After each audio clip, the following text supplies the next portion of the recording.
Bonjour à toutes et bonjour à tous, je suis ravie de vous retrouver pour ce nouveau JT 100% terrain à Gouy-sous-Bellonne dans le Pas-de-Calais. Alors ici, il y a 5 mois, a été inauguré un nouveau site de méthanisation. Il permet aujourd'hui de transformer 10 500 tonnes de déchets organiques en gaz vert pour chauffer l'équivalent de 2500 foyers. Et pour en arriver là, il a fallu traverser un certain nombre d'épreuves. L'installation d'un méthaniseur provoque parfois son lot d'opposition de la part des habitants. Qu'on parle de sécurité, de nuisances olfactives ou sonores, d'augmentation du trafic routier ou de dévalorisation immobilière. Ces craintes sont évidemment légitimes. Elles viennent souvent d'une méconnaissance du sujet. Alors comment passer de l'opposition à l'appropriation? Je vous emmène rencontrer les principaux concernés.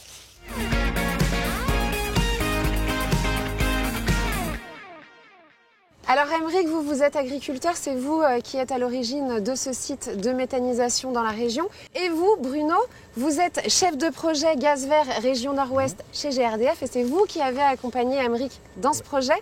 Aymeric, aujourd'hui, vous êtes installé à Gouy-sous-Bellonne, mais je crois que ce n'était pas le projet d'origine.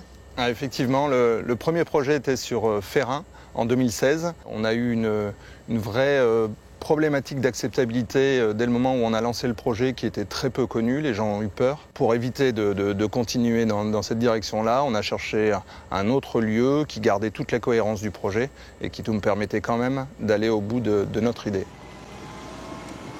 Bruno, vous avez vraiment été là pour accompagner Aymeric depuis le début du projet. Ça a été quoi votre rôle dans l'acceptation locale de ce projet ? Alors d'abord, dans un premier temps, c'est que GRDF a aussi sollicité l'ensemble des acteurs institutionnels sur la méthanisation, mais notamment l'injection de biométhane, qui est structurée régionalement. Et donc on a travaillé notamment avec des organismes comme la Chambre d'agriculture, l'ADEME, c'est-à-dire l'Agence de la transition écologique, le sous-préfet également, qui a eu un rôle très important. Et ça nous a beaucoup aidé, notamment pour mettre en place des outils de compréhension, des outils de pédagogie à destination des élus, à destination des populations. Et justement, les relations avec les habitants aujourd'hui, elles en sont où ? C'est une histoire qui s'écrit, mais à ce jour, effectivement, il y a une vraie notion d'acceptabilité de la population. Les gens sont rassurés. On retrouve des bonjours sincères et souriants, ce qui était largement perdu, ce qui fait du bien. Et puis la confiance, effectivement, des riverains. Oui. Merci beaucoup, Aymeric. Merci beaucoup, Bruno. Une relation apaisée avec la commune, mais aussi et surtout avec les habitants, c'est l'une des conditions pour que le site de méthanisation puisse s'implanter sur un territoire. Et pour nous en parler, on va rencontrer Jean-Marie Herman, le maire de Gouy-sous-Bellonne.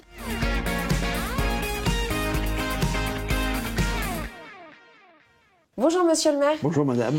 Alors vous avez participé à l'inauguration du site de méthanisation piloté par Aymeric Basse. Pourtant, à l'origine, les habitants de la commune étaient assez réticents face à ce projet. Qu'est-ce qui aurait pu être fait selon vous pour éviter cette vague de contestation ? Je pense qu'il aurait été bien qu'on puisse visiter une unité de méthanisation avec tout le conseil avant qu'il ne présente son projet.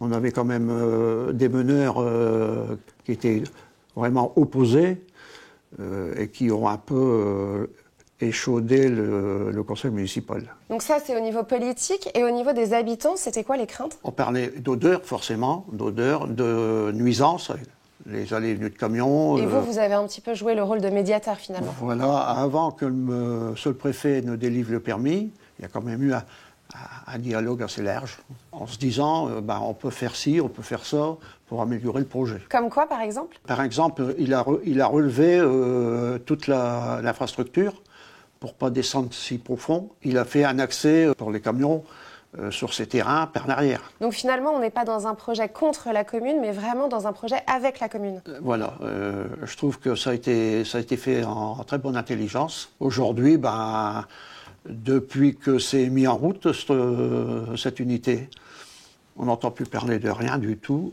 au sein de la commune. Et si le maire d'une commune voisine venait vous parler d'un projet de site de méthanisation, qu'est-ce que vous auriez envie de lui dire ?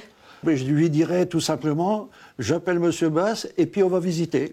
Je n'ai qu'à me louer de la pleine réussite de cette méthanisation. Merci beaucoup, monsieur le maire. Je vous remercie. Allez, je vous emmène maintenant à la rencontre des habitants pour connaître leur perception du projet avant sa construction et depuis sa mise en service. C'est parti.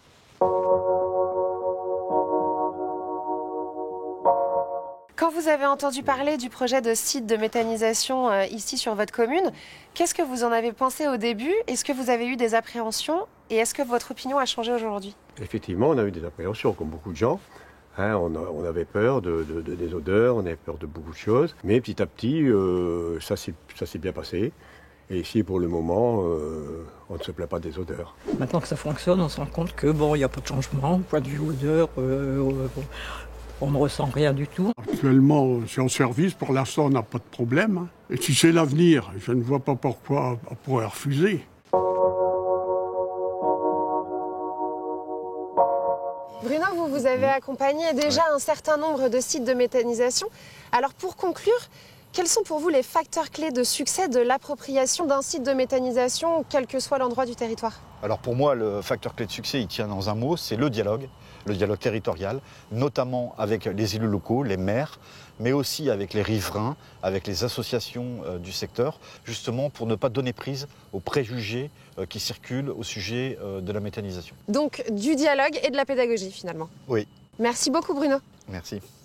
Bon, le soleil nous a quittés, mais bonne nouvelle du côté des récents sondages, 85% des Français ont une bonne image des gaz renouvelables.